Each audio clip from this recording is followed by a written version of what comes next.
মুখ্যমন্ত্রী মমতা বন্দ্যোপাধ্যায়ের ধর্নার আজকে দ্বিতীয় দিন। কেন্দ্রীয় বঞ্চনা নিয়ে ইতিমধ্যেই প্রধানমন্ত্রী নরেন্দ্র মোদীকে চিঠি পাঠিয়েছেন মুখ্যমন্ত্রী মমতা বন্দ্যোপাধ্যায়। আর বিস্তারিত জানবো আমাদের সঙ্গে রেড রোড থেকে রয়েছে আমাদের প্রতিনিধি জয় চক্রবর্তী। জয়, রেড রোডে ধর্না চলছে, রয়েছেন মুখ্যমন্ত্রী মমতা বন্দ্যোপাধ্যায়। আজকে কি ছবি উঠে আসছে? দেখো, আজকে দ্বিতীয় দিন ধর্নার এবং কেন্দ্রীয় বঞ্চনার যে প্রতিবাদে মুখ্যমন্ত্রী মমতা বন্দ্যোপাধ্যায় এর আগে রেড রোডের এই আম্বেদকর মূর্তির পাদদেশে একই ইস্যু নিয়ে তিনি এখানেই বসেছিলেন ধর্নাতে।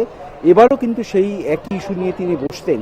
এই মুহূর্তে ফিরহাদ হাকিম, বাবুল সুপ্রিয় সহ বেশ কিছু নেতানেত্রীরা রয়েছেন। সুদীপ বন্দ্যোপাধ্যায় রয়েছেন সাংসদ হিসাবে।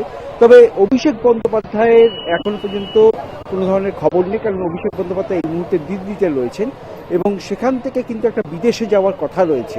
যদিও আজকে কলকাতায় ফেরার একটা কথা আছে, কিন্তু তদুপরি বিদেশে যাবেন, তার চোখের একটা অপারেশন আছে, নতুন করে চোখটা দেখাতে যাবেন এবং সেটার বিষয়ে তিনি দিল্লিতে যাবেন, বিদেশে যাবেন বলে এখনো পর্যন্ত খবর রয়েছে।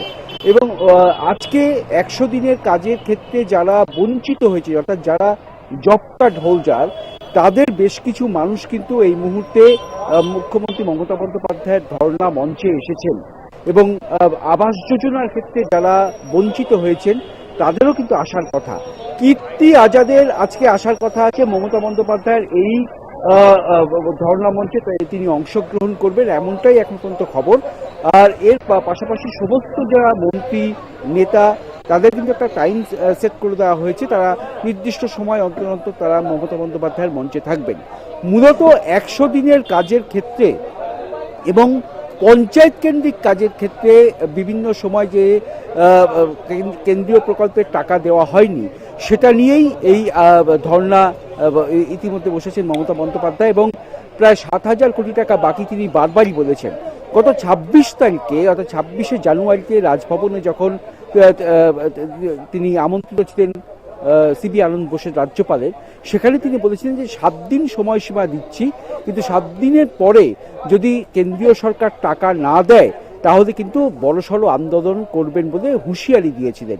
সেই আন্দোলনের মূল বিষয়টাই হচ্ছে যেটা আগামী বিগত 48 ঘন্টার একটা প্ল্যান প্রোগ্রাম করা হয়েছিল। মমতা বন্দ্যোপাধ্যায় 48 ঘন্টা থাকবেন।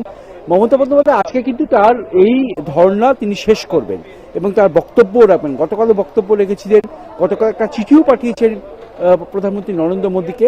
আজকে তার বক্তব্য দিয়ে তিনি শেষ করবেন বটে, কিন্তু এই কার্যক্রমটা চলবে। বিভিন্ন সময় বিভিন্ন নেতা মন্ত্রীদের দায়িত্ব, বিভিন্ন জেলা যারা দায়িত্বে রয়েছেন তাদেরও এই মঞ্চের দায়িত্ব দিয়েছেন। যেহেতু 14 তারিখে সরস্বতী পুজো রয়েছে, ফলে 13 তারিখ পর্যন্ত আপাতত এই কার্যক্রম চলবে, অর্থাৎ কেন্দ্রীয় বঞ্চনার বিরুদ্ধে যে ধর্ণা সেই বিষয়টা চলবে। তারপরে রূপরেখা আবার নতুন করে ঠিক করা হবে বলে মমতা বন্দ্যোপাধ্যায় জানিয়েছেন। এছাড়া রাজ্য বাজেট রয়েছে 8 তারিখে, ফলে সেদিনকে কোনো যারা নেতা বিশেষ করে যারা হচ্ছে এমএলএ, তাদের কিন্তু আসতে বারণ করে দেওয়া হয়েছে। মমতা বন্দ্যোপাধ্যায় বারণ করে দিয়েছেন, কারণ তার পরবর্তী সময় আসবেন। ফলে সব মিলিয়ে কিন্তু দ্বিতীয় দিনের এই ধর্নায় মমতা বন্দ্যোপাধ্যায় তার বক্তব্য রাখবেন কিছুক্ষণের মধ্যে এবং সেটাই অত্যন্ত গুরুত্বপূর্ণ কিছু বক্তব্য রাখতে পারেন বলে মনে করা হচ্ছে। পম্পি, ধন্যবাদ।